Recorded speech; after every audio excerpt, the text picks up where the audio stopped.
देखिए, आपके चैनल पे हमने पहले ही कहा था कि bar association board of revenue जो एक रजिस्टर्ड संस्था है, सोसाइटी एक्ट 25(2) के अंतर्गत जो आउटगोइंग कमेटी है उसको ना तो चुनाव कराने का अधिकार है और ना ही वो रिटर्निंग अफसर अपॉइंट कर सकते हैं। प्रजातंत्र का कितनी हत्या हुई है कि 20 साल 18 साल या 19 साल तक बार का इलेक्शन ही न हो, जो रजिस्टर्ड बॉडी है कि जनता प्रयागराज के रेवेन्यू बोर्ड के पास वहाँ पे कुछ दिनों पहले हमने एक खबर ली थी जिसमें विजय चंद्र श्रीवास्तव जी ने PIL एक्सपर्ट हैं हाई कोर्ट के, इन्होंने बताया था कि विगत सालों से कि बार एसोसिएशन का चुनाव नहीं हो रहा है। तो उस पर क्या आगे की प्रक्रिया रही, वो वीडियो आपने ना देखा हो तो ऊपर लिंक है, आप देख लीजिएगा।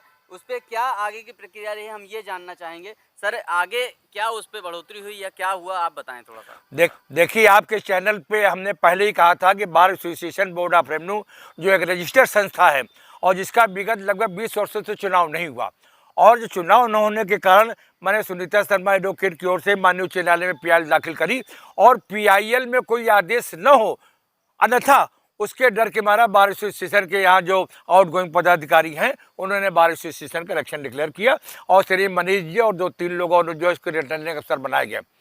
लेकिन प्रश्न है कि क्या जो आउटगोइंग पार्टी है, कमेटी है, क्या वो चुनाव करा सकती है? क्या उसको राइट है रिटर्निंग अफसर अपॉइंटमेंट करने का या चुनाव कराने का? कतई नहीं है।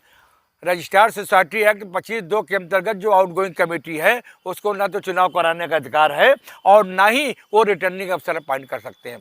हमने सुनीता शर्मा एडवोकेट ने बार काउंसिल के चेयरमैन और वाइस चेयरमैन को एक एप्लीकेशन दिया कि साहब, बोर्ड ऑफ बार एसोसिएशन का इलेक्शन हो रहा है, इसमें 5 वरिष्ठ सदस्य को आप जो है एल्डर कमेटी बनाएं और उनके द्वारा जो भी रिटर्निंग अफसर बनाएंगे हैं या जो बार का इलेक्शन डिक्लेयर है उसको रेगुलराइज करते हुए आप स्वयं इसको ऑब्जर्वर बनाएं। मुझे आपके मंच से, आपके चैनल के माध्यम से कहने में बहुत हर्ष हो रहा है और बड़ी खुशी की बात है कि आप किसी भी बार एसोसिएशन के इतिहास में ये पहला मौका है कि बोर्ड ऑफ बार एसोसिएशन के इलेक्शन में ऑब्जर्वर के रूप में खुद bar council of Uttar Pradesh के माननीय चेयरमैन श्री श्रीश मल्होत्रा जी और bar council of Uttar Pradesh के वाइस चेयरमैन श्री राकेश पाठक जी इसके ऑब्जर्वर बनाए गए हैं और ऑब्जर्वर के साथ साथ 5 और एल्डर कमेटी के मेंबर को बनाया जाना है जिसके दिशा निर्देशन में ये इलेक्शन होगा। तो ये बड़ी खुशी की बात है और साथ में ये बहुत अच्छी बात हो गई कि जिसके बाद certificate of practice bar council का नहीं है वो ना तो चुनाव लड़ सकता है ना तो बार एसोसिएशन का मेंबर बन सकता है। सर, इसकी कोई टाइम डेट या कुछ ऐसा नहीं, देखिए ऐसा है कि इसमें अभी तक जो है जो मेंबर बनने की डेट थी वो एक्सटेंड हो गई। अब ये डेट हो गई 12 जुलाई तक आप मेंबर बन सकते हैं और कल 29 जून को संभव है कि जो यहाँ के जो रिटर्निंग अफसर हैं वो यहाँ बार एसोसिएशन के चुनाव की घोषणा करेंगे। लेकिन सवाल है कि जो बार एसोसिएशन चुनाव की घोषणा करेंगे वो कहाँ तक वैध है जब तक उसकी सहमत जो चुनाव की ऑब्जर्वर है माननीय चेयरमैन साहब, वाइस चेयरमैन साहब और जो मॉडल बाईलॉज के अनुसार इलेक्शन कराने जा रहे हैं, CPO के आधार पर इलेक्शन कराने जा रहे हैं और जो एल्डर कमेटी के मेंबर बनाए जाएंगे उनके बिना सहमत के कैसे इनका कार्यक्रम वैध होगा ये मेरे समझ में नहीं आता। मैं तो आपके चैनल के माध्यम से कहूँगा कि रिटर्निंग अफसर जो चुनाव घोषित करने जा रहे हैं इसमें ऑब्जर्वर महोदय जो वाइस चेयरमैन साहब हैं, चेयरमैन महोदय हैं, उनकी कंसर्न ले लें, उनका सहमत ले लें और जो एल्डर कमेटी के मेंबर बनेंगे उनकी सहमत लेके इलेक्शन ले। और अगर इलेक्शन में किसी प्रकार की गड़बड़ी हुई तो हमारा जो PIL सुनीता शर्मा एडवोकेट की ओर से मैंने माननीय उच्च न्यायालय में दाखिल किया है, ये सारी बातें माननीय न्यायालय के समक्ष रखूंगा और ये कहूंगा कि प्रजातंत्र का कितनी हत्या हुई है कि 20 साल 18 साल या 19 साल तक बार का इलेक्शन ही न हो, जो रजिस्टर्ड बॉडी है, किस तरह से लोग बगैर चुनाव के अवैधानिक रूप से पद का दुरुपयोग करते रहे, पद पे बने रहे और बार एसोसिएशन को तमाम तरीके के नुकसान पहुंचाते रहे। क्या वाजिब है या जायज़ है, ये सारे चीज़ का निर्णय माननीय उच्च न्यायालय हमारे इस PIL पे करेगी, मुझे पूरी उम्मीद है। लेकिन फिलहाल हम लोग हमारी टीम सुनीता शर्मा एडवोकेट जी और तमाम अधिवक्तागण जिसमें लगे हुए हैं, सुनील जायसवाल जी और तमाम सारे लोग खुश है कि कम से कम बार एसोसिएशन का इलेक्शन हो रहा है और मॉडल बाईलॉज के अनुसार हो रहा है, CPO के अनुसार हो रहा है और बार काउंसिल के दिशा निर्देशन और गाइडलाइंस और सुपरविजन में हो रहा है। मैं Vijay Chandra Srivastava advocate, ex general secretary of the bar. बहुत बहुत धन्यवाद। अच्छा, यहाँ पे हमारे साथ कुछ लोग और मौजूद हैं, इनसे परिचय पहले जानना चाहेंगे। सर, अपना परिचय दीजिए। हम प्रेम पांडे हैं, भारतीय जनता पार्टी जी। हम पूर्व क्षेत्राधिकारी हैं किसान मोर्चा काशी क्षेत्र। अच्छा सर, तो आप इस पे क्या कहना चाहेंगे कि जो पहले जिसपे हर क्षेत्र देखा जाता है जहाँ पे चुनाव होता है, कहीं 5 साल, कहीं 10 साल, कहीं कुछ ना कुछ चुनाव होते रहते हैं। इस पे विगत सालों से चुनाव नहीं हुआ और कभी चुनाव ना होने के कारण एक ही पद पे एक व्यक्ति राज कर रहा था, जिसकी वजह से कुछ ना कुछ किसी न किसी को हानि पहुंची होगी, कुछ ना कुछ। तो उस पे क्या कहना चाहेंगे? किसी भी पंजीकृत संस्था का यदि चुनाव 20 साल 25 साल न हो तो क्या स्वस्थ प्रजातंत्र का निर्माण हो सकता है? संभव नहीं है। हमें तो नहीं लगता। बहुत खेदजनक बात है जी। कि 20 साल 25 साल चुनाव नहीं हो पाया यहाँ। कितने लोग कितनी मनसा पाल के संस्था का निर्माण किए होंगे, एडवोकेट्स एसोसिएशन बनाए होंगे। आखिर आने वाले लोगों का भविष्य जब स्वच्छ नहीं हो पाएगा, सुंदरता की तरफ नहीं बढ़ पाएगा, एक ही आदमी अपना प्रभुत्व जमाए रखेगा, तो समाज को क्या संदेश जाएगा? क्या प्रजातंत्र रह जाएगा? ऐसी स्थिति में चाहता हूँ कि विजय श्रीवास्तव ने जो कार्य किया है पीआईएल दाखिल करने का, उनको वो बधाई के पात्र हैं। जी। और इनकी वजह से एक स्वस्थ समाज का निर्माण होगा। तमाम सारे नए वकील आएंगे, जिनको चुनाव लड़ने का अवसर मिलेगा, उनको एक नया भविष्य मिलेगा।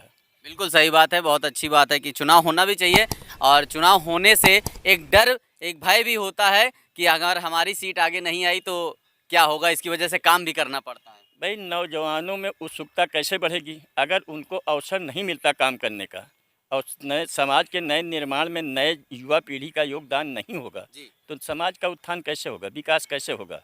तो मैं चाहता हूं कि चुनाव जितनी जल्दी हो सके, कमेटी गठित होनी चाहिए, चुनाव अधिकारी नियुक्त होना चाहिए, तत्काल चुनाव करा देना चाहिए। यहाँ पर हमारे साथ आपने हमारे चैनल पे देखा होगा इनको, और वरिष्ठ समाज सेवी हैं, बड़े समाज सेवी हैं, हमेशा समाज सेवा का काम करते रहते हैं। तो सर, इस टॉपिक पे आपका क्या कहना है कि जो चुनाव नहीं हुआ, अब श्री विजय चंद्र श्रीवास्तव जी की वजह से, कि उन्होंने रिट दाखिल की और सारी चीज़ें की, उसकी वजह से आगे चुनाव होने जा रहे हैं, अभी तय नहीं हुआ बट कमेटी तय हुई, इस पर क्या कहना चाहेंगे?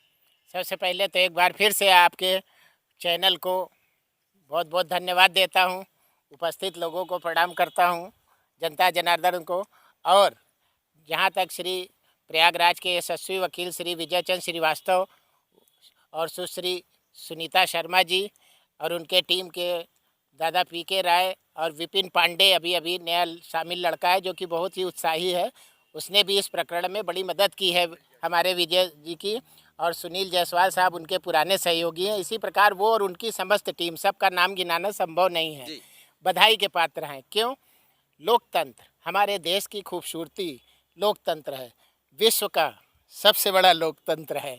और इस बड़े लोकतंत्र में एक ऐसी न्यायिक व्यवस्था, जिसे क्या बोलते हैं कि बोर्ड ऑफ रेवेन्यू की बार एसोसिएशन के नाम से जाना जाता है, जब न्याय के मंदिर में लोकतंत्र का परिपालन न हो पाए, लोकतंत्र को कदाचित घायल किया जाए, क्षति पहुंचाया जाए, तो ये स्थिति अशोभनीय प्रतीत होती है। इसी क्रम में भाई विजय चंद्र श्रीवास्तव जी ने एक जनहित याचिका दाखिल की, बहुत बहुत अच्छा कार्य है। मैं समझता हूँ, जहाँ तक इन्होंने मुझसे बताया कि करीब 17 से लेकर 19 वर्षों तक चुनाव यहाँ नहीं हुआ।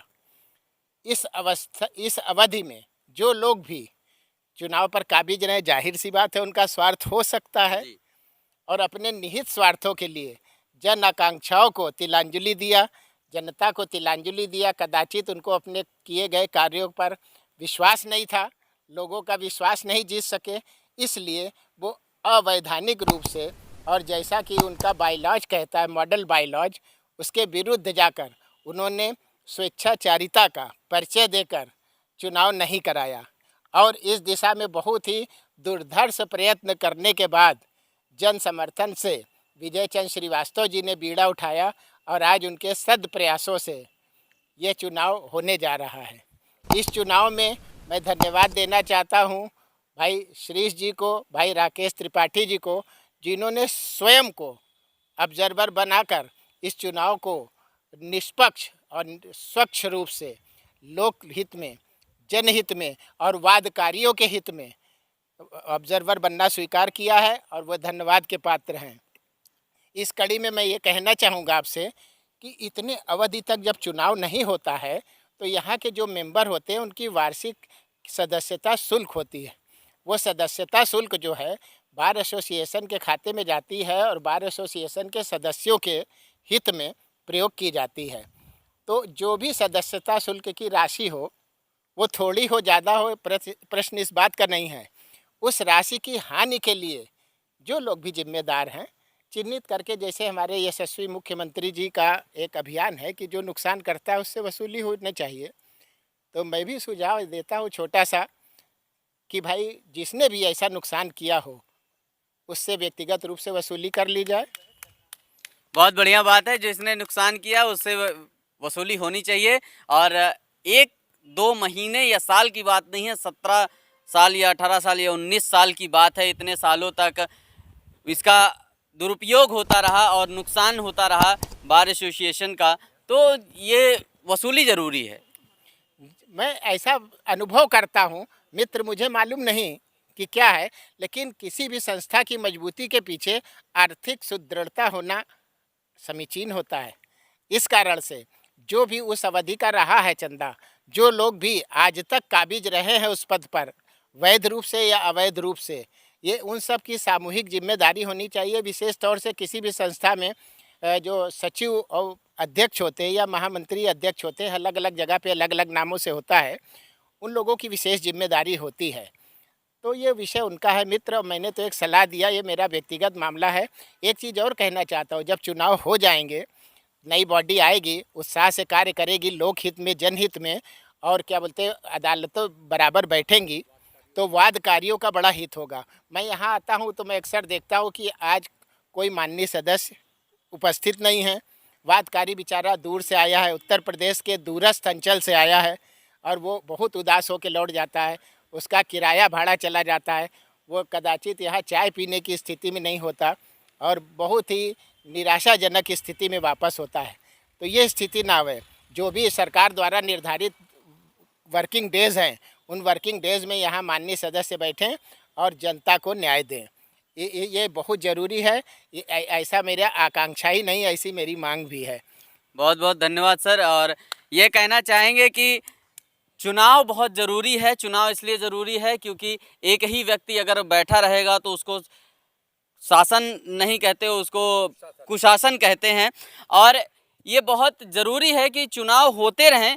अगर चुनाव नहीं होगा तो कोई किसी का हित नहीं होगा, वो फिर एक व्यक्ति का मनमानी कह लीजिए या कुछ कह लीजिए। और इतने दिनों से सर ने जो कहा, बहुत अच्छी बात कही कि इतने दिनों से जो हनन होता रहा उसकी वसूली ज़रूर होनी चाहिए।